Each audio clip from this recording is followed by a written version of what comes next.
Bueno, es un mercado que ha ido creciendo paulatinamente. Aruba es un país seguro y hay muchas coincidencias con Perú, y por eso desde PromPerú vamos a ver esa sinergia que tenemos para que ciudadanos de Aruba puedan venir aquí a Perú y más peruanos también visitar este hermoso país del Caribe. Una de las oportunidades, nosotros los peruanos vemos siempre nuevas oportunidades.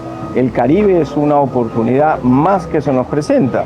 Ese mercado tan importante que es el Caribe, con un turismo impresionante, se nos presenta una oportunidad adicional para todos los peruanos. Pero es un mercado muy importante, más que nada un mercado tan grande pero tan diverso, porque son muchos los turistas de muchos mercados. Es un punto crucial para poder estudiarlo y ver de qué manera podemos llegar a todo el mundo en un solo lugar. En realidad hay coincidencias en cuanto a naturaleza. Bueno, el Caribe es maravilloso. Perú tiene diferentes espacios geográficos que visitar, lugares turísticos, mucha cultura también, y hay que ahí ver qué tanto, cómo ha ido fortaleciendo justamente la seguridad Aruba para sus turistas, ¿no? Ahí yo creo que hay un gran trabajo por realizar desde Perú.